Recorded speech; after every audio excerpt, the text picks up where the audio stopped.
L'infomédia qui fait la une ce matin, c'est le dénouement de Mariés au premier regard, l'émission d'M6 dans laquelle des célibataires compatibles font connaissance le jour de leur mariage, un vrai mariage devant Monsieur le maire.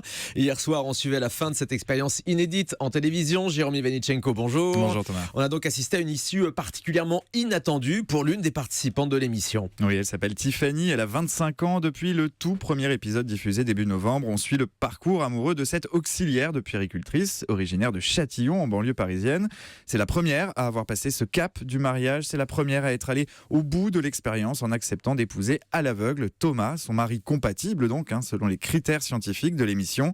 Hier soir, on découvrait donc les premiers pas du jeune couple installé sous le même toit dans cette nouvelle vie, une nouvelle vie qui n'a pas duré très longtemps. Au bout de quelques jours de vie commune, la routine du quotidien a emporté le jeune marié qui a mis fin à la relation et demandé le divorce. À cet instant, on se dit alors que le concept de l'émission a du plomb dans l'aile, que cette compatibilité scientifique ne marche pas et qu'on vient d'en voir les limites. Absolument, mais alors ça c'était sans compter un étonnant coup de théâtre. Et oui, si les trois experts chargés d'évaluer la compatibilité entre les célibataires et de composer ces couples artificiels se sont trompés sur le couple Tiffany-Thomas, ils ont quand même réussi à se rattraper aux branches et ils ont trouvé un nouveau compagnon à Tiffany. Il s'agit de Justin, un autre participant de l'émission et conduit par Valentine devant le maire. Leur compatibilité était de 82% et les experts leur ont donné une chance de se rencontrer.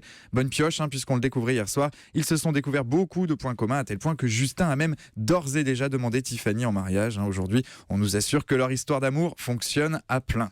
C'est beau l'amour. C'est beau. Mais alors attention, ce dénouement a été gâché pour certains téléspectateurs hier soir. Et oui, la diffusion de cet épisode a été perturbée par un problème technique, un bon gros méchant bug survenu vers 22h30 hier soir. Certains téléspectateurs voyaient sur leur écran les images du dernier épisode de Mariés au premier regard, mais entendaient le son du film qui était diffusé en même temps sur W9. C'est pas très pratique pour comprendre ce qui se passe. Alors moi j'avais carrément pas de son du tout à la maison. Pas de son du tout, effectivement, et ça concernait essentiellement des abonnés SFR numéricables, mais aussi quelques abonnés à Free. Alors M6 a communiqué très rapidement sur les réseaux sociaux pour expliquer que ce problème technique ne venait pas de la chaîne. Selon elle, le flux d'images et le flux de son envoyé par la régie finale étaient impeccables. C'est donc au moment du dispatch du signal chez les téléspectateurs que le problème est survenu. Il serait dû à un équipement de secours défectueux chez l'opérateur. Ce matin, la chaîne est un peu furax. M6 se consolera en se disant que ça aura sans doute pour effet de booster le replay de Mariés au premier regard. Niveau audience d'ailleurs, le bilan de cette première saison est excellent. 3 300 000 téléspectateurs, 13,5% en part d'audience.